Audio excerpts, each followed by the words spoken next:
Salam, salam, outsider. Le débrief commence maintenant.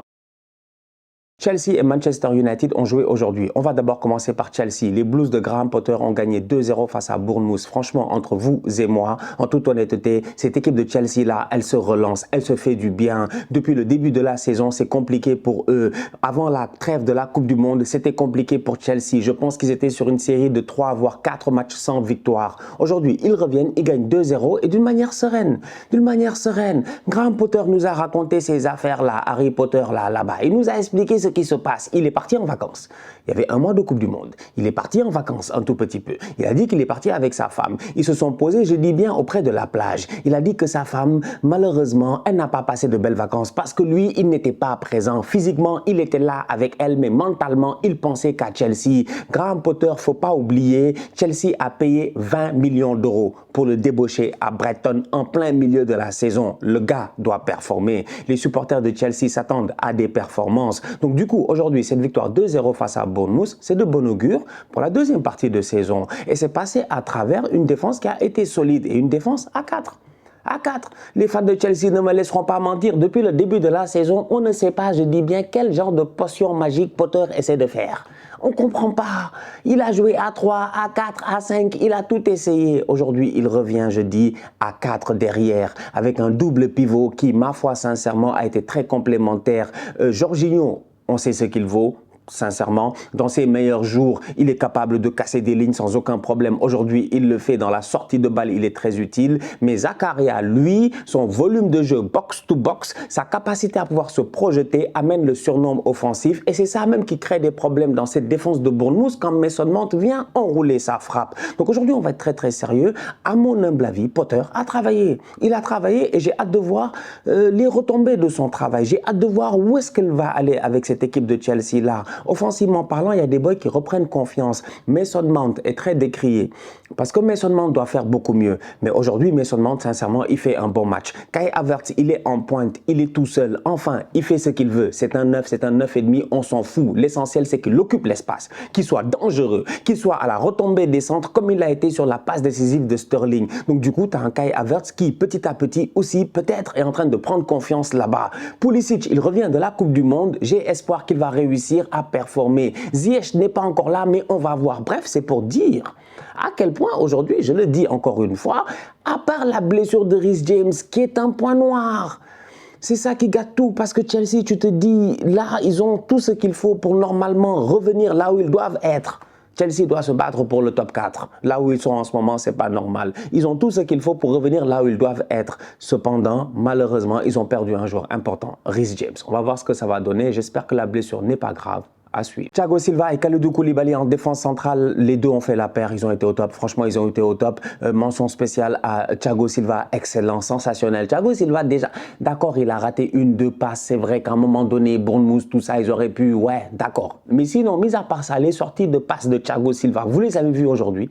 Thiago, il est magnifique, il joue sur son mauvais pied sur le côté gauche de la défense, il n'a aucun problème, il a les deux pieds d'ailleurs, il est là pour donner des passes et des passes pertinentes, il est là pour lancer ses ailiers. Koulibaly, la même chose. La construction de jeu de Chelsea aujourd'hui requiert un gardien qui joue avec les pieds.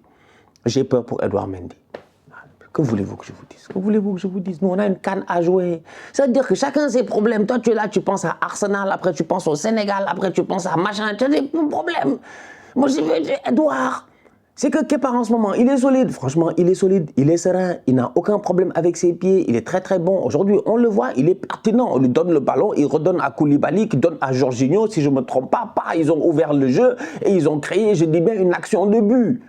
Donc aujourd'hui, sincèrement, je dis cette équipe de Chelsea-là, je pense que Potter, il a peut-être, ça lui a pris du temps. Peut-être ça lui a pris du temps parce que c'est pas facile d'arriver en plein milieu de saison dans un effectif comme cela. Tu n'es pas arrivé dans une équipe qui est en train de se battre pour le maintien, machin. Non, tu es arrivé dans une équipe qui a gagné une Ligue des Champions il n'y a même pas 2 ans, avec des top players. Donc du coup, ça prend du temps pour t'acclimater. Mais là, maintenant qu'il a compris, je dis, son effectif, ça se voit que le football qu'il veut proposer est possible et que c'est cohérent. Ça part de derrière, les deux défenseurs centraux sont capables de relancer, ils sont très bons. Les latéraux, ils se projettent, Reece James, et puis même les latéraux et les ailiers sont très très proches. Tu vois beaucoup de combinaisons entre Sterling, Reece James et entre Pulisic et puis Cucurella. Franchement, une équipe de Chelsea pertinente.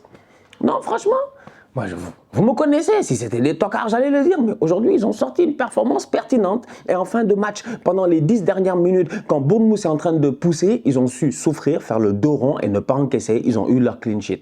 En toute honnêteté, il y a de quoi être positif, en sachant qu'il y a d'autres joueurs qui vont revenir. Kovacic, vous le connaissez, il est capable d'amener énormément de choses. Aubameyang était sur le banc, il est capable d'amener énormément de choses. Je pense qu'il va falloir faire attention au comeback de Chelsea lors de la deuxième partie de cette saison. Manchester United, de son côté, a gagné 3-0 face à Nottingham Forest. Les boys de Erik ten Hag, là, moi je me méfie d'eux. Moi je me méfie déjà de Ten Hag. Ten Hag a réussi à se débarrasser de Cristiano Ronaldo. La vérité, elle est là. Ten Hag, depuis le début, j'ai eu l'occasion de vous le dire plusieurs fois. On était en juin passé. On était en juin passé quand Ten Hag a signé, que je vous ai dit moi-même de ma propre bouche ici, que Erik ten Hag, il fait semblant. Il fait semblant de dire qu'il compte sur Cristiano Ronaldo parce qu'il ne veut pas se mettre à dos toute une fanbase. Cristiano Ronaldo n'est pas n'importe qui.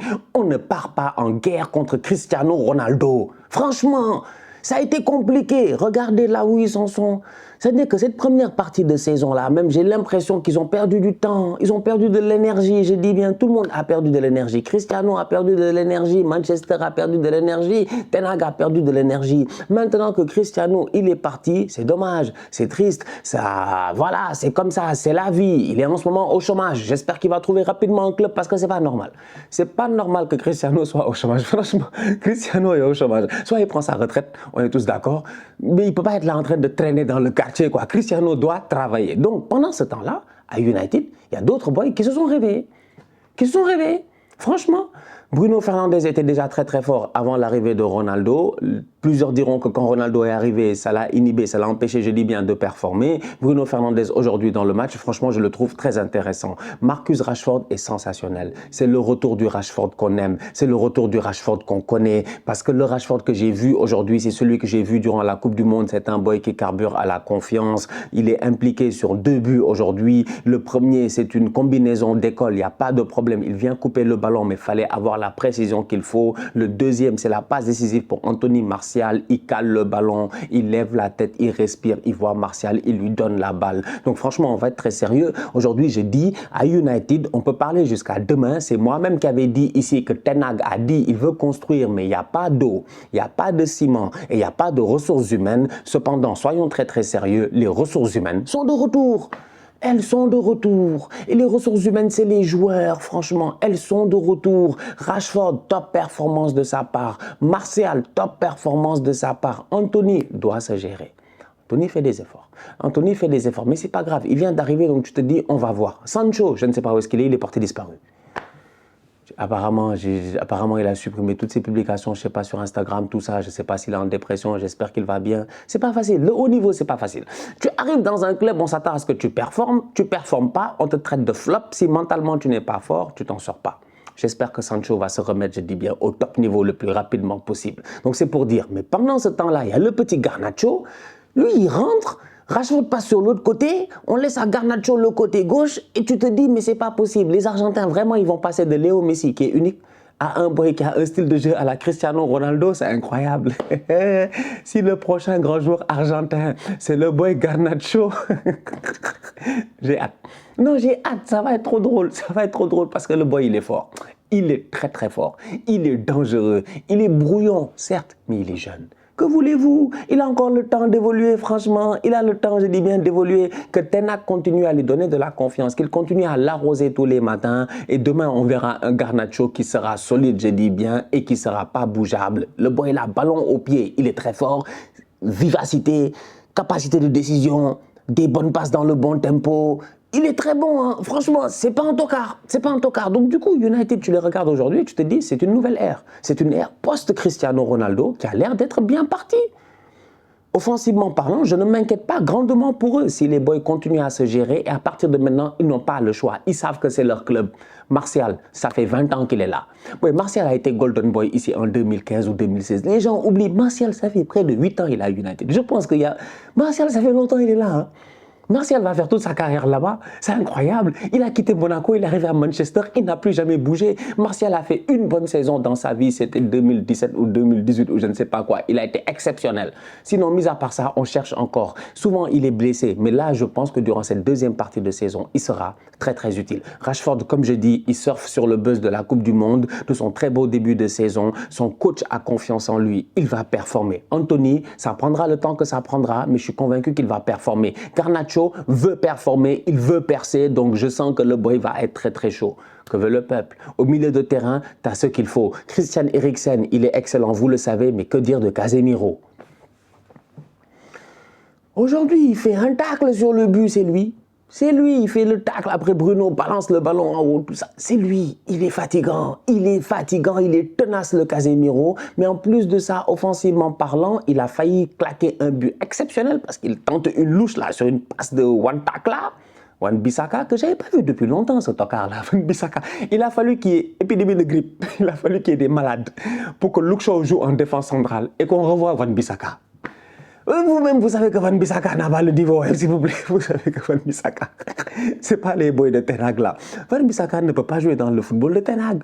Mais aujourd'hui, il s'est débrouillé. Il a fait un match de guerrier. Il n'a pas été mauvais. Bonne passe décisive pour Casemiro qui plante un ballon qui a failli tromper, je dis bien, Wayne Hennessy. Sinon, Casemiro, il se gère, il remonte le ballon, il donne le ballon dans le bon tempo à Fred. Et Fred finit sa frappe. Donc franchement, une très très belle équipe de Manchester United qui est restée solide, même dans des moments où de temps en temps tu te disais peut-être que Nottingham aurait pu réussir à tenter quelque chose, avec une défense remaniée, un Raphaël Varane qui vient de revenir de la Coupe du Monde, qui n'a même pas eu le temps de se reposer, un Luke Shaw qui a désonné et qui était placé dans cette position de défenseur central.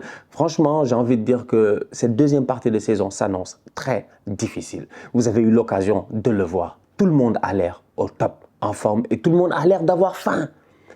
Franchement, nous, on a faim déjà. Nous, Arsenal, on a faim. Vous-même, vous savez, on a la dalle. Sincèrement, ça fait longtemps qu'on est en ramadan. Il est temps qu'on mange. Je dis bien, il faut couper le jeûne. Arsenal, en ce moment, il faut couper le jeûne. On a faim. Mais Manchester United, eux aussi, ils ont faim. Et Chelsea, eux aussi, ils ont faim. Et City, eux, j'en parle même pas. Ils sont constamment affamés. Tottenham, eux, on ne sait jamais. Ils font semblant dans le quartier, mais de temps en temps, ils sont capables de venir voler ta bouffe. Non, c'est pour dire franchement qu'en ce moment, durant cette deuxième partie de saison, je sens que le top 6, ça va être difficile. Sans compter tous les autres.